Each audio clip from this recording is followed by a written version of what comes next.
All right, buckle up, folks. Today on the Mysteria Archive, we're delving into the Mandela Effect and the Berenstein Bears paradox. Imagine waking up and realizing that your memories don't match reality. Not in a where did I put my keys kind of way, but in a fundamental reality-shifting kind of way. You remember Nelson Mandela dying in the 1980s, but he actually passed away in 2013. You swear that Darth Vader said, "Luke, I am your father," but he never did. You distinctly recall the Monopoly man having a monocle, yet he's never worn one. And perhaps the biggest, most unsettling example of all, the Berenstein Bears, the beloved children's book series, never existed. Instead, it's always been spelled Berenstein Bears. At least that's what they want you to believe. What if this isn't just a case of faulty memory? What if we're experiencing glitches in the fabric of reality? Could this be proof that parallel universes exist? Did we shift timelines? Was history altered? Or is our entire reality one giant buggy simulation? Welcome to the Mandela Effect, the mind-bending mystery that challenges everything you think you know about reality. Okay, wow, now this one is going to break your brain, so let's dive in. What is the Mandela Effect? The Mandela Effect is a phenomenon where large groups of people share the same false memory, remembering an event, a name, or a historical fact differently than how it actually exists. The term was coined by Fiona Broome, a paranormal researcher who realized that she, along with thousands of others, distinctly remembered Nelson Mandela dying in a South African prison in the 1980s. She even recalled news coverage, the funeral, and world leaders giving speeches about his death, except that never happened. Mandela was released from prison in 1990 and later became South Africa's president. He lived until 2013. But Fiona wasn't alone. As she shared her story, hundreds of others came forward with the same memory, and then the floodgates opened. People started noticing other strange discrepancies between their memories and reality. Luke, I am your father, which was actually No, I am your father in Star Wars. The Monopoly man wearing a monocle, which in reality he never did. Mirror, mirror on the wall, which has always been Magic Mirror on the Wall in Snow White. The Fruit of the Loom logo, which people swear had a cornucopia, but never actually did. The more people investigated, the more they found. So, let me get this straight. Either millions of us are terrible at remembering basic facts, or we're casually hopping between alternate dimensions like it's no big deal. I don't know about you, but if I'm in the wrong timeline, I at least hope my alternate self is taller and better at math. The role of the internet and mass media in the Mandela Effect. Okay, so maybe you're still not convinced that we're jumping between alternate dimensions or living in a glitchy simulation. Fair enough. But there's one thing we can't ignore. The internet and mass media fueling false memories like throwing gasoline on a fire. How the internet supercharged the Mandela Effect. Back in the day, if you misremembered something, you had three options. Look it up in a book, which, let's be honest, most of us weren't doing. Ask someone else, who might also be misremembering it. Except that maybe you just forgot and move on. But now, we have millions of people online, all comparing notes, reinforcing each other's false memories, and turning tiny misconceptions into mass hysteria. A single viral tweet can convince thousands of people that they've always remembered something a certain way. A badly photoshopped meme can spread a fake historical fact like wildfire. A Reddit thread saying, "Wait, was it always spelled like this?" can spark a full-blown Mandela Effect rabbit hole in a matter of hours. And once enough people believe something, it gets locked into collective memory. Mass media's role in changing our perception. The news, Hollywood, and even advertisements contribute to the Mandela Effect. For example, misquoted movie lines. If a parody show misquotes a famous line, people start remembering the parody version instead of the original. Looking at you, Star Wars fans. Logos and branding changes. Companies quietly tweak their logos over the years, but our brains assume they've always looked the way we first saw them. Rewriting history. The media sometimes reframes historical events, and over time, public perception shifts. Take Looney Tunes versus Looney Tunes. Many people swear it was Toons, short for cartoons, but it has always been Tunes. Why? Because the word Toons became more common after the creation of the show. So our brains rebranded history retroactively. And here's the scary part. If mass media can accidentally create Mandela effects, could it also deliberately manipulate them? That brings us to the next big question. Oh, fantastic. So now, not only do we have to worry about alternate dimensions, but we also have to worry about some guy on Reddit going, "Wait a minute, wasn't the Statue of Liberty on Ellis Island?" And now half the internet believes it's moved. Right, honestly, at this point, I'm just going to assume every memory I have is a group project that the internet helped me fail. Now we get the mother of all Mandela effects, the Berenstein Bears. The Berenstein Bears paradox. If you grew up in the 80s or 90s, you probably remember reading about Mama Bear, Papa Bear, Brother Bear, and Sister Bear in a book series called the Berenstein Bears. Except it's never been Berenstein. It's always been spelled Berenstein with an A. This revelation broke the internet. Thousands of people, many of whom had childhood books, VHS tapes, and merchandise, swore it was spelled Berenstein. Yet, when they checked the old books, websites, and official records, every single source confirmed that it has always been Berenstein. It was as if reality itself had been rewritten. Some people even found old books with the Berenstein spelling, but skeptics dismissed these as rare misprints or altered images. The question remains, did we all just misremember it, or did something much weirder happen? Look, I can accept that I might have remembered a few things wrong. And maybe Darth Vader never said, "Luke, I am your father." Maybe Pikachu never had a black-tipped tail. But now you're telling me that millions of us hallucinated the same extra E in Berenstein Bears? That's it. I'm calling my childhood librarian. Somebody has to answer for this. Psychological explanations. Before we go full conspiracy mode, let's look at the scientific explanations behind the Mandela Effect. False memory and the brain's autocorrect feature. Our brains like to fill gaps and correct information based on past knowledge. The "stein" suffix is common. Einstein, Frankenstein. So our minds auto-corrected Berenstein to Berenstein.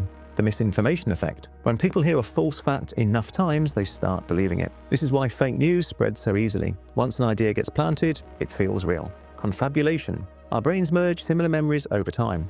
If we learn Berenstein as kids, our adult brains may have filled in the blanks incorrectly. Seems logical, right? Except, what if science isn't telling us the full story? So, according to science, our brains are basically just misfiring hard drives that occasionally insert typos into our memories. Yeah, okay, sure. But riddle me this, why are we all making the same typo? Now, that's like everyone in the world remembering Shrek as a crime thriller instead of a green ogre's self-esteem journey. What if the Mandela Effect is a Psyop? Okay, time for the real tinfoil hat stuff. What if the Mandela Effect isn't just a weird memory glitch or side effect of mass media?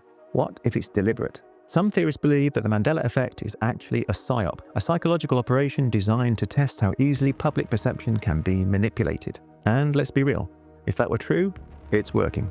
Theory 1. Psychological warfare and memory manipulation. Governments and intelligence agencies have been experimenting with psychological manipulation for decades. The CIA's MKUltra program in the 1950s and 70s was all about mind control, memory alteration, and psychological conditioning. The Operation Mockingbird project involved the CIA using outlets to spread propaganda and control narratives. More recently, social media platforms have been used to manipulate opinions on a global scale. So, is it really that crazy to think someone could be deliberately testing how easy it is to alter our collective memory? Think about it. If you can convince people they've always remembered something wrong, you can make them doubt their perception of reality. And once people start questioning their own memory, they become easier to influence. A population that can't trust its own memory is a population that is easier to control. Yes, classic government experiments, because MKUltra and propaganda programs weren't enough. Now they might be running a nationwide gaslighting campaign just to see if they can make us forget how to spell Berenstein. Great, just great. But seriously, if this theory was true, it means that reality itself is now open for revision. And first they mess with our childhood memories, then a perception of history. What's next? One day you wake up and suddenly pizza was never a thing. I'm just saying, if this is psychological warfare, then at least they could do is replace my mortgage debt with a false memory. Go ahead, gaslight me into thinking I already paid it off. I won't complain. Theory 2. Data collection and human response testing. Another theory suggests that the Mandela Effect could be an experiment in human psychology and mass suggestion. Let's say a government, corporation, or even an AI wanted to test how people react when their memories don't match reality. What better way to do that than by subtly changing small details in history, watching how people respond online, and measuring how quickly false memories spread? Now, could the Mandela Effect be a way to test and refine methods of influencing public opinion? If so, who's running the experiment? And, more importantly, what's the end goal? So let me get this straight. Someone, maybe the government or maybe an AI overlord, is just tweaking reality like it's some kind of giant psychology experiment, and we're all just unpaid test subjects. Cool, totally normal. Nothing dystopian about that. And honestly, if they're tracking our responses, I hope they're enjoying the absolute meltdown that happens every time someone finds out that Darth Vader never said, "Luke, I am your father." I can imagine some shadowy scientist analysing the data. Ah yes, subject 782394 is experiencing extreme emotional distress over the Fruit of the Loom logo. Fascinating. Look, if this is all just a test, I have one message for whoever's running it. Please stop messing with the movie quotes and start manipulating gas prices instead. That's an alternate reality I do want to live in. The fringe theories. What if reality is glitching? Okay, so let's say you're not buying into the "it's just bad memory" explanation. You don't think millions of people all just happen to misremember the same details in the exact same way. What if the reason we remember things differently is because reality itself has changed? Some theorists believe that the Mandela Effect isn't just a case of false memory, it's actual proof that something strange is happening to our reality. And there are three major theories that attempt to explain it. Theory 1. Parallel universes. Did we shift timelines? What if there isn't just one version of reality? What if there are infinite alternate universes, each slightly different, and at some point we somehow slipped from one into another? The idea of parallel universes comes from quantum physics. According to the many worlds interpretation, every time a choice is made, big or small, a new reality branches off. In one universe, Nelson Mandela died in the 1980s, and Berenstein Bears was the correct spelling. In another, he lived until 2013, and it's always been Berenstein Bears. In another universe, maybe you never clicked on this video and instead joined a traveling circus. Think of it like flipping through TV channels. Each channel is a different version of reality, and for some unknown reason, we accidentally switch channels. But we still remember details from our old reality. Some say this shift could have happened due to a large-scale cosmic event, like a CERN experiment affecting space-time. Others believe it could be natural, an effect we just don't fully understand yet. Either way, this theory suggests that the reason we all remember the same wrong details is that at one point they were right, just in another universe. Alright, so if I'm getting this right, somewhere out there in the Berenstein universe, there's another me, sitting in another version of this reality, also freaking out about how his childhood books suddenly say Berenstein, and now he thinks he's in the wrong timeline. At this point, I just want to know who's in charge of the timeline switches. Is there some guy at CERN with a giant multiverse remote just mashing buttons? And if so, dude, stop messing with our childhood memories. At least do something useful like bring back Crystal Pepsi. Theory 2. Simulation theory. Are we in a glitchy video game? Now, here's where things get really weird. Some believe that reality isn't real at all. Instead, we're living in a simulation, a highly advanced computer program, like the Matrix, running on a super powerful system.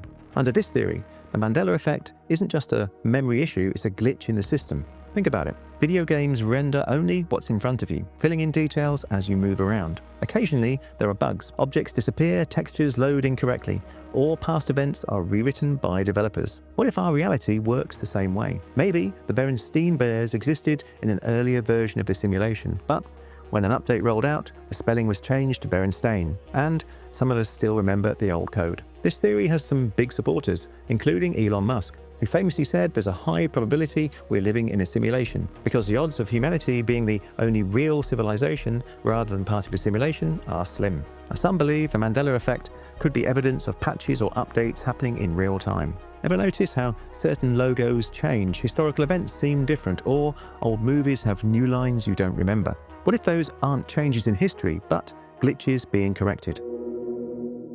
Okay, if this is a simulation, I have some serious complaints. Well, first of all, who designed this thing? Because I'd like to request an upgrade, and maybe a cheat code for unlimited money, or look, at the very least, the ability to pause reality and take a nap whenever I want. Now, second, if we're in a video game, that means someone is playing us, and that means that somewhere some sweaty dude in another dimension is controlling my every move. Dude, do better. You made me walk into a glass door last week, and that was embarrassing for both of us.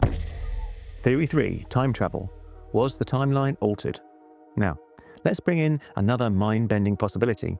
What if time travelers have been altering history? The idea here is that at some point in the future, someone or something developed time travel technology and made changes to the past. These changes could be minor tweaks, but they have a butterfly effect that ripple forward, altering details in our reality. Maybe someone went back and accidentally changed Berenstein to Berenstein.